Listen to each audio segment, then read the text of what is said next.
जी, अस्सलाम वालेकुम। उम्मीद है कि आप तमाम दोस्त खैरियत से होंगे और आज का दिन भी ट्रेडिंग के हवाले से अच्छा गुज़रा होगा।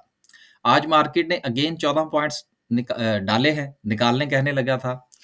मार्केट का जब अगर आप आज का लो देखें तो मार्केट आज लो लगाती है 56,738 का और क्लोजिंग जो है वो मार्केट की होती है 57,000 के ऊपर।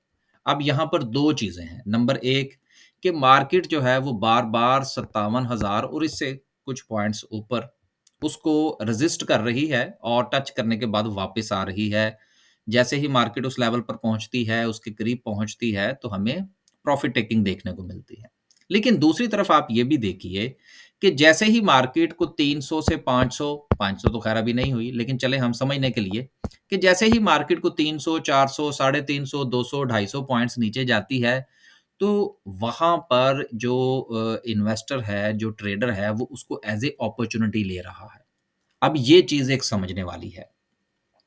एक तरफ प्रॉफ़िट टेकिंग देखने को मिल रही है, दूसरी तरफ रिकवरी देखने को मिल रही है। तो इसका मतलब ये हुआ कि इस वक़्त भी मार्केट के अंदर जो इन्वेस्टर है, जो ट्रेडर है, उसको होप नज़र आ रही है कि मार्केट मज़ीद ऊपर जा सकती है। नहीं तो जितनी मर्तबा ये आगे चल के इंशाल्लाह हम जो है वो इसको कैंडलस्टिक पे थोड़ा-सा मज़ीद डिस्कस करने की कोशिश करेंगे कि जिस तरह से मार्केट जो है वो रेज़िस्ट कर चुकी है, अब तक अगर मार्केट का कोई करेक्शन का मूड होता, तो मार्केट को 1000 पॉइंट निकाल चुकी होती। तो बहरहाल अभी भी मार्केट में मुझे होप नज़र आ रही है। यही वजह है कि 14 पॉइंट सिर्फ़ मार्केट ने निकाले हैं लेकिन सॉरी डाले हैं, लेकिन अगर आप सर ये देखें ना कि 17 कंपनीज़ अपर कैप हैं। ये कैसे मुमकिन है? अब ये चीज़ें होती हैं जिनको हमने थोड़ा-सा इवैल्यूएट करना होता है, जिनके ऊपर नज़र रखनी होती है, जहाँ से आपको होप मिलती है कि यार मार्केट में करेक्शन कोई नहीं है, मार्केट में प्रॉफ़िट टेकिंग है। अब प्रॉफ़िट टेकिंग कैसे है? बस मिसाल के तौर पर मेरे पास लाल पीर था, वो मैंने बेचा, मैंने कोई एक शेयर और देखा, मैंने उसको खरीद लिया, जो मुझे थोड़ा बेहतर लगा। जीएचजीएल है, अब ये मैंने बेचा, अब मैं इसको बेच के मैं कोई और शेयर जो है वो देखने की कोशिश कर रहा हूँ। तो हो सकता है कि लोगों ने ओजीडीसी बेचा हो, लोगों ने पीपीएल बेचा हो, लोगों ने पीएसओ बेचा हो और लोगों ने जीएचजीएल खरीद लिया हो। तो बेसिकली इस वक़्त जो है वो मार्केट के अंदर एक सर्कल चल रहा है। कि लोग यहाँ पर एक चीज़ बेच रहे हैं, फिर वो देखते हैं कि अच्छा यार कौन-सा कोई अच्छा शेयर है, जिसमें जान बाकी है, लेकिन वो एक अच्छे लेवल पर मौजूद है। अब बात फिर वही आ जाती है, अच्छा लेवल कौन-सा होता है? इसका कोई पैरामीटर्स नहीं है। हो सकता है कि एक शेयर और उसका लेवल और उसकी सिचुएशन मेरे नज़दीक बहुत अच्छी हो और आपके नज़दीक वो बिल्कुल ही अच्छी ना हो। और हम अगर उसको वीडियो में डिस्कस करें तो बहुत सारे लोग मैसेजेस करें, नहीं जी ये तो इसका ये है, उसमें से 100-100 जो है वो आप कीड़े निकाल दें।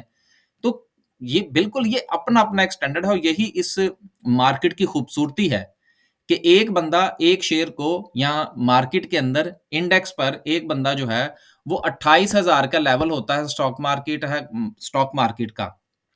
तो वो वहाँ पर डर जाता है कि यार पता नहीं मार्केट तो खत्म ही हो जाएगी। और वो वहाँ पर अपना 25% या 30% जो उसको लॉस हुआ होता है, वो उसको बुक करता है और बेच देता है। जबकि उसी लेवल के ऊपर एक बंदा उसको एज़ ए अपॉर्च्युनिटी कंसीडर कर रहा होता है। तो ये आपने डिसाइड करना है कि आप जिस लेवल पर शेयर को खरीदने या बेचने जा रहे हैं, वो आपके नज़दीक अपॉर्च्युनिटी है या डिज़ास्टर है। ये फैसला आपने करना है। वो दुनिया का कोई भी एनालिस्ट नहीं कर सकता। मैं तो अपनी तो खैर मैं बात ही नहीं ना करता। हम तो अभी तालिब-इल्म हैं। तो ये लेवल डिसाइड करना कि जी ये लेवल अच्छा है और ये लेवल बुरा है, ये इंडिविजुअल्स फैसले होते हैं। या जिस वक़्त हम लोग लोगों को पैसे लेकर उनको बताते हैं शेयर्स, तो उस वक़्त वो हमसे डिस्कस करते हैं, हम उनके साथ डिस्कस करते हैं। बाज़-औक़ात लोग क्वेश्चन करते हैं कि जी ये कैसे है? तो हम उनको उसका कोई ना कोई जो है वो आर्गुमेंट देते हैं। बाज़ लोग उसके साथ एग्री करते हैं, बाज़ लोग नहीं करते। तो जब वो नहीं करते तो हम किसी दूसरे शेयर की तरफ चले जाते हैं। तो बेसिकली ये सिलसिला इसी तरह से चलता है। तो देखिए मार्केट जो है वो कतन मुझे जो है वो किसी भी हवाले से करेक्शन तो ख़ैर बिल्कुल मुझे नज़र जो है वो नहीं आ रही होती हुई। आगे चलते हैं। आगे चलते हैं जी और हाँ, अब यहाँ से इसके साथ ही एक मिलती-जुलती बात है कि आज जो है वो एसएसजेसी का रिज़ल्ट आया। अब ईयर क्लोजिंग के ऊपर जो एसएसजीसी है, इसने लॉस किया है ₹13 का, ₹12 समथिंग है लेकिन समझने के लिए ₹13 का लॉस किया। और आज जो है वो आपको यहाँ पर 3.5% जो है वो पॉज़िटिव नज़र आ रहा है। अब आप मुझे ये बताइए कि एक कंपनी जो ₹13 का लॉस करती है और ₹13 पर वो ट्रेड कर रही है, 13 में से 13 माइनस करें तो सर जी जवाब 0 आता है। माफ़ कीजिएगा। अब आपको बहुत सारे ऐसे शेयर्स मिल रहे होंगे, जिनकी अर्निंग ₹13 होगी और वो आपको बहुत सस्ते दामों जो है वो ट्रेड होते हुए नज़र आ रहे होंगे। मैं किसी का नाम नहीं लेना चाहता, क्योंकि फिर वो स्पेकुलेशन में आ जाता है। तो बात ये है कि ये आपने फैसला करना है कि आपने कौन-सा शेयर खरीदना है। अब अगर आप इसको ये कहेंगे कि जी इसका सर्कुलर डेट है और ये है और वो है, यार देखें सर्कुलर डेट क्या सिर्फ़ इस एसएसजीसी के लिए ही है? एसएनजीपी के लिए नहीं है, पीएसओ के लिए नहीं है या दीगर जो शेयर्स हैं उनके लिए नहीं है। परफ़ॉर्मेंस के इश्यूज़ भी होते हैं। तो लिहाज़ा जिस वक़्त आपने शेयर्स का इंतख़ाब करना है, तो आपने फ़ैसला करना है कि आपने किस पलड़े में पाँव रखना है। आप किस चीज़ को देखते हैं? आप टेक्निकल एनालिसिस को देखते हैं, आप फंडामेंटल को देखते हैं, आप न्यूज़ को देखते हैं। अब ये टोटल न्यूज़ बेस है कि जी इसको जो है वो सर्कुलर डेट खत्म होगा तो इसको पैसे मिलेंगे। लिहाज़ा ₹13 के लॉस के साथ भी जो है वो आप देखिए कि शेयर जो है वो 40 पैसे आज ऊपर क्लोज़ हुआ है। तो बेसिकली ये स्ट्रैटेजी जो है ये आपने डिसाइड करनी है और पूरा ओवरऑल जो मार्केट है, सर उसमें इस वक़्त होप है। जो बेसिकली जो मेन चीज़ मैं आपके साथ डिस्कस करना चाह रहा हूँ वो ये है, मार्केट में होप है। उम्मीद है कि मार्केट और ऊपर जाएगी। यही वजह है कि शेयर्स के अंदर रोटेशन हो रही है। मेरा ख़्याल है काफ़ी बात हो चुकी है तफ़सील के साथ, अब चलते हैं आगे। आगे चलते हैं जी और देखते हैं कि मज़ीद सिचुएशन क्या है और सर्किट ब्रेकर जो है वो हमें क्या कह रहा है। सर्किट ब्रेकर जो है वो कहता है जी कि सिर्फ़ 14 पॉइंट्स जो है वो डाले हैं, लेकिन माशाल्लाह से आज भी 17 कंपनीज़ अपर कैप हैं, जिसमें टॉवल है, चलें अच्छी बात है, पागल फ्लीजिंग है। ये मेरे पास थोड़े से पड़े हुए थे यार, मैंने बेच दिए आज, क्योंकि मैंने खरीदनी थी ये क्वांटिटी अच्छी खासी, लेकिन मुझे नहीं मिली, तो मैंने फिर जो मेरे पास थे मैंने कहा यार बेचो, छोड़ो इसको। आगे चलते हैं जीएचजीएल है माशाल्लाह से हमारे पास भी है जी, उसके साथ चलें ये अच्छा होता है यार आपका एक अच्छा पोर्टफ़ोलियो। अब मैं आपको जीएचजीएल की थोड़ी-सी कहानी सुनाऊँ, फिर हम आगे चलते हैं। अब जीएचजीएल जो है ये कुछ सितंबर के महीने की बात है कि ये कुछ साढ़े 24, 25 साढ़े 25, 27 इस रेंज के अंदर ये काफ़ी देर ट्रेड करता रहा। हमने इसको काफ़ी बार इसमें ट्रेड किया। अब उसके बाद जो है वो फिर मैंने इसकी मेरे पास माशाल्लाह ठीक होल्डिंग थी इसकी, मैंने इसको होल्ड कर लिया। अब देखें सारी मार्केट चल गई, ये शेयर नहीं चला। अब यहाँ वहाँ पर 2 चीज़ें थी, या तो मैं इस शेयर से तंग आ जाता कि यार दफ़ा करो यार सारी मार्केट चल गई, ये तो चला ही नहीं। मुझे क्या फ़ायदा इसको अपने पास रखने का, देता-दलाता भी है कुछ नहीं, ₹1 का डिविडेंड वैसे मैंने ले लिया था इसका। अब मैंने इसको अब देखिए जब मैंने इसके फाइनेंशियल्स देखे, जब मैंने इसके ट्रेंड देखा, जब मैंने सारी चीज़ें देखी तो मुझे इसमें कोई बुराई नज़र नहीं आई, इसके ना चलने की। तो जब किसी भी शेयर की बुराई नज़र ना आए, तो फिर उसको होल्ड करने में कोई मज़ायका नहीं होता। लेकिन इसका ये कतई मतलब नहीं है आप मेरी इस स्ट्रैटेजी को फ़ॉलो करें। हो सकता है कि आप किसी शेयर को फ़ॉलो करें क्योंकि हमारे यहाँ अ, कंप्लेन बहुत ज़्यादा होती हैं। एक बात मैं यहाँ पर ऐड करता चलूँ, आज वीडियो काफ़ी लंबी हो गई है, तो फिर आगे चलते हैं। मेरे कुछ दोस्त भी हैं, वो भी वीडियोज़ बनाते हैं, तो वो एक दिन हम लोग बैठे बात कर रहे थे, तो उन्होंने कहा, "यार, आपको भी लोग कंप्लेन करते हैं?" मैंने कहा, "हाँ यार, हालाँकि मैं तो शेयर बताता नहीं हूँ, लेकिन लोग फिर भी मेरे साथ कंप्लेन करते हैं।" तो मैंने हँसते हुए उनसे पूछा, "सर जी, आप तो रोज़ाना बताते हैं, तो फिर आपके पास तो हालात ही कुछ और होंगे।" तो बिल्कुल ऐसा ही है कि चीज़ें जो हैं वो हर बंदे ने अपने मुताबिक जो है वो आइडेंटिफ़ाई करना होती हैं। अब मैंने इसको रखा, अब साढ़े 24 25 साढ़े 25 की कह लीजिए, 26 की कह लीजिए मेरी बाइंग होगी। अब सारा उसमें से डिविडेंड भी आपने ले लिया, सारा कुछ कर लिया। आज आपने ₹30 पर ₹29.96 पर अगर आपने अपनी आधी होल्डिंग बेच दी है, तो यार ₹24 वाला शेयर जो है वो अगर ₹30 पे आप बेच देते हैं तो और क्या लेना है? अब यहाँ पर एक चीज़ और ऐड कर दूँ कि जी प्रॉफ़िट कितना लेना चाहिए? ये प्रॉफ़िट का भी अपना-अपना पैमाना होता है। कुछ लोग 3% प्रॉफ़िट को बहुत ज़्यादा प्रॉफ़िट समझते हैं और कुछ कहते हैं यार छोड़ो 3% का क्या करना। तो ये अपना-अपना एक स्टैंडर्ड है। आप खुद देखिए कि आपका स्टैंडर्ड क्या है? उसके मुताबिक आप ट्रेड करिए इंशाल्लाह कामयाबी होगी। बस जी काफ़ी ज़्यादा जो है वो आज हमने गपशप लगा ली। लोअर कैप की बात करते हैं तो लोअर कैप में कुछ नहीं है। आगे चलते हैं जी और डायरेक्टली जल्दी-जल्दी से ख़त्म करते हैं। सेक्टर वाइज़ थोड़ा-सा देखते हैं कि किस सेक्टर ने आज कितने पॉइंट्स निकाले। सीमेंट सेक्टर जो है वो 100 पॉइंट्स के साथ सर-ए-फ़हरिस्त है और कमर्शियल बैंक्स जो हैं उसमें 70-76 पॉइंट्स पड़े हैं। अब देखिए पिछले दिनों कमर्शियल बैंक्स नीचे जा रहे थे। मैंने कहा था कि भई जाते हैं तो जाने दें, कोई फ़र्क नहीं पड़ता। टैक्स लगा है, कोई बात नहीं है। आप इसको एज़ ए अपॉर्च्युनिटी लें। अब जिन लोगों ने खरीदे हैं वो अच्छी बात है। अब मैंने खुद 2-3 बैंक खरीदे हैं। तो ये सिलसिला चलता है। रिस्क जो है वो आपको लेना पड़ता है कैलकुलेशंस के साथ। अब सीमेंट सेक्टर नीचे जा रहा है, इसको जाने दें। इसके कुछ 1, 2, 3 शेयर्स को देखें, जो शेयर्स आपको अच्छे लगते हैं, उनको इवैल्यूएट करें। इवैल्यूएट करने के बाद आपके जब वो मुतलका लेवल पर आ जाएँ, जहाँ पर वो आपको अच्छे लगते हैं, बाइंग कीजिए, इंशाअल्लाह सूरत-ए-हाल बेहतर हो जाएगी। आगे चलते हैं जी और बात करते हैं आज की कैंडल की।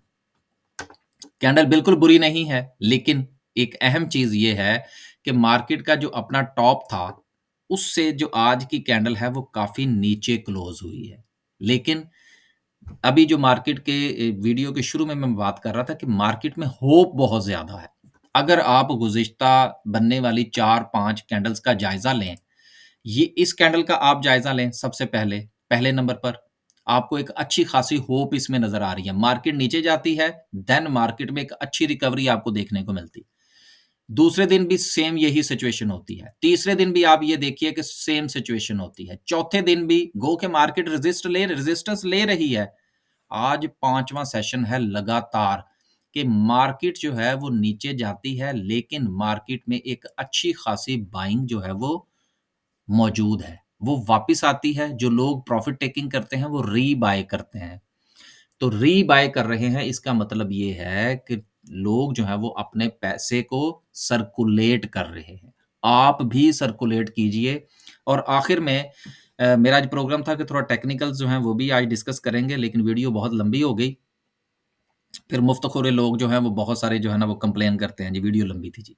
खैर अब क्या करें फिर ऐसे-ऐसे फ़िक्रे दिन के जो है वो हमें कहना पड़ते हैं, क्योंकि बहुत टाइम लगता है ये बातें करने के लिए स्क्रीन के ऊपर। लेकिन कहने वाले बहुत कुछ कर जाते हैं।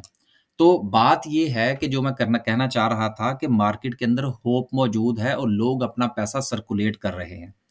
और एक चीज़ आप याद रखिएगा कि जितना आप अपने पैसे को सर्कुलेट करते हैं और ये दुनिया का असूल भी है कि जितना पैसा घूमेगा उतनी नई वेल्थ जो है वो जनरेट होती है। ये जो हम लोग कहते हैं कि जी पैसा जो है वो घर में रखने की बजाय आप बैंक में रखें, तो घर में रखा पैसा क्या कर रहा है? कुछ नहीं कर रहा। लेकिन अगर आप उसको बैंक में रखते हैं, अब ये मैं उस तरफ नहीं जा रहा क्योंकि मेरे ऊपर पहले ही बड़ा इल्ज़ाम है कि जी आप जो है वो सूद की तरफ लोगों को राग़िब कर रहे हैं। वो मैंने पिछले दिनों एक वीडियो बनाई थी ना म्यूचुअल फंड के हवाले से और स्टॉक मार्केट की स्ट्रैटेजी के हवाले से, बड़ी तनकीद हुई है जी उसके ऊपर। यूट्यूब के ऊपर कम हुई है, लेकिन मुझे ज़ाती तौर पर मैसेजेज़ लोगों ने बड़े भेजे हैं। क्योंकि हमने जब किसी को हमारे पंजाबी में कहते हैं उलामा देना होता है ना, तो हम घर जाके दे के आते हैं। माफ़ कीजिएगा। हालाँकि वो लोगों ने वो वीडियो सही तरीके से देखी ही नहीं। तो बहरहाल मैं उसके ऊपर मज़ीद तफ़सील के ऊपर भी बात करूँगा। तो बात करने का मतलब ये है जब वही पैसा बैंक में होगा, बैंक से लोग लोन लेंगे, उससे कारोबार करेंगे तो मुआशरे के अंदर एक नई वेल्थ जनरेट होगी। तो यही असूल आपने यहाँ पर अपनाना है। अपने पैसे को सर्कुलेट कीजिए। अगर आपने एक शेयर खरीद रखा है, उसमें आपको प्रॉफ़िट हो रहा है, उसको आप उसकी कुछ क्वांटिटी बेचिए। मसलन मैंने आज अल्हम्दुलिल्लाह काफ़ी अच्छी खासी क्वांटिटी जो है वो शेयर्स की बेची है। वहाँ से पैसा आया, कुछ नए 1-2 शेयर्स जो आइडेंटिफ़ाई किए हैं, उनमें पैसा डालेंगे। फिर जब वो ऊपर जाएँगे, उनमें से हो सकता है वो नीचे भी चले जाएँ, तो कोई बात नहीं। तो आप अपने पैसे की सर्कुलेशन जारी रखिए। लॉन्ग टर्म भी अगर आपने फ़र्ज़ कीजिए, कोई बात नहीं अब 2-3 मिनट मैं आपके और ले लेता हूँ। अगर आप फ़र्ज़ कीजिए कि आपने एक ए कंपनी है जिसको आपने ज़हन बनाया जी मैंने इसको 3 साल के लिए होल्डिंग कर ली है।